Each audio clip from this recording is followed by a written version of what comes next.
What's up, folks, and welcome back to the channel. I know a lot of you have been waiting for this for quite a while, so without any further ado, let's get into this. Got a 2.5 mile stretch. A lot of it's pretty mellow, some of it is not, but the main purpose of today is to run this kayak through its paces and see how we feel about it. This is kind of between small river and medium river. I know it looks like quite a bit here, but it's not very deep. All right, so far here in moving water, as you can see, the current and the debris up top are still cruising considerably faster than the kayak with it pointed downstream. That's a good thing. And we're moving a little faster than we would with the traditional V-hull, but it's definitely not the end of the world. At any rate, here we are, out here on the South Fork Shenandoah for the first time in quite a while, actually. This particular stretch can be absolutely amazing in the middle of the summer, but it can also beat you down in early spring, late fall. Well, I just caught a fish and completely forgot to check to see whether or not the camera was rolling. Let's hope that's not the only one. And lo and behold, it was the only one, but that's not what we're here for. Let's take a look at the kayak performance in moderate current.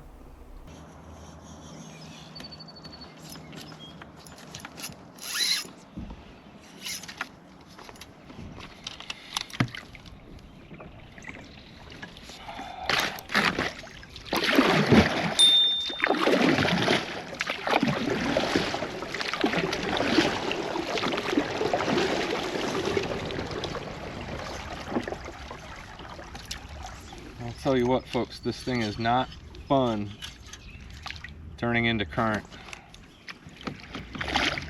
And that's why I said this is so important, this video. That took quite a bit of effort to get this thing turned into the current. And then when it gets sideways, it just wants to flow with the top current.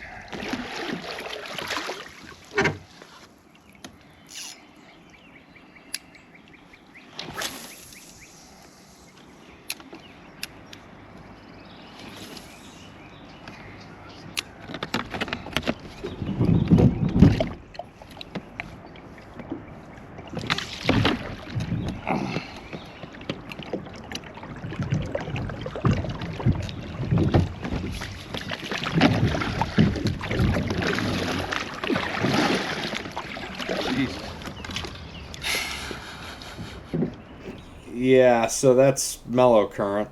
Did you see that turn right there? That would take 2 or 3 strokes at the most in a V-hull kayak. Let's take a look at something with a little bit stronger current. All right, here we go.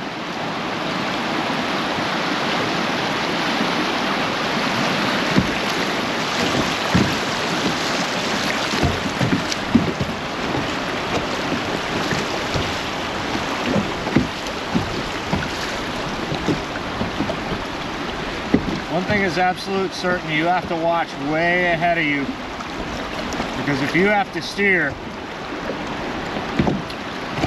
it's gonna take a while to get where you want to go.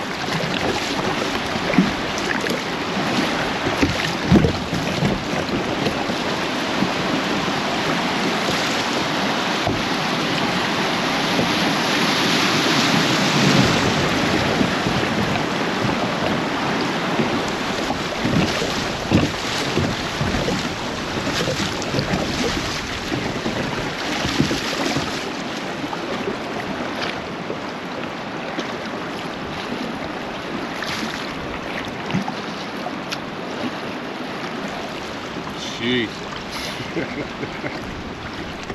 That is a ridiculous amount of effort to get out of the current. And in fact, I probably nearly tipped it. One good rule of thumb on kayaks is that if your shoulder breaches the beam, you're pretty much dead meat. Now, that didn't happen here, but I was basically teetering on the edge of that kayak tipping quite a bit. Now, as you're crossing current, watch what happens here.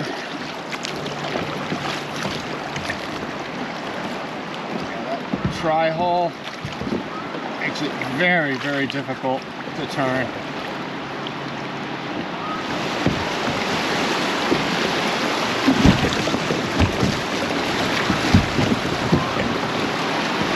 Watch for these rocks because it becomes almost impossible to steer.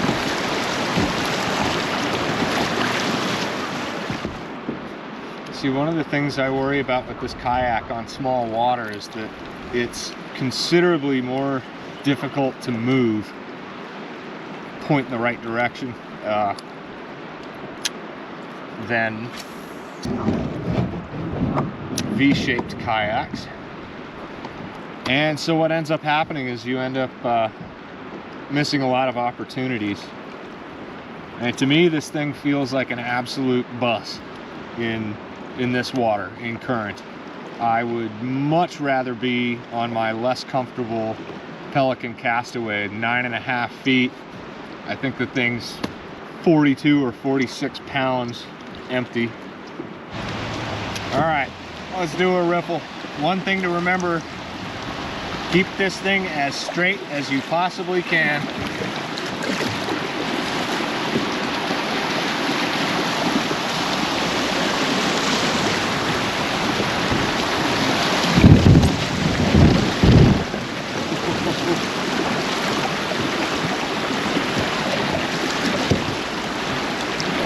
And that's part of the reason right there.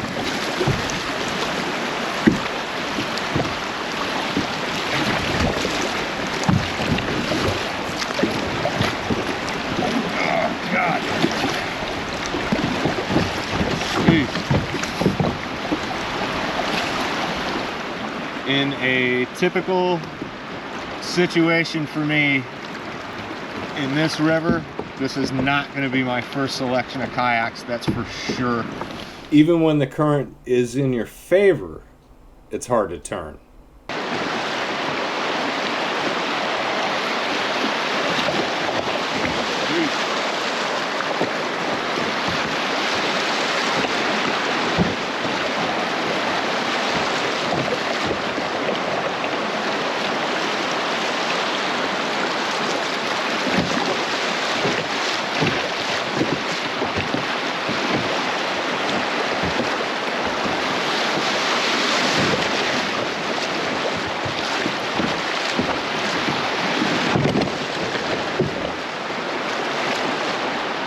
See, normally in my other kayak, I'm able to fish a lot of these pockets. There's no way that's happening in this yak.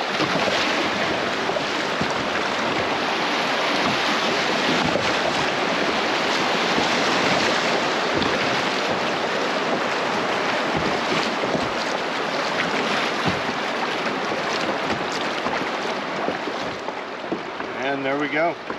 So is this an indictment on the Outlaw 11.5? Absolutely not. It does exactly what it's designed to do, and that design is a relatively decent top speed with really good stability on standing water.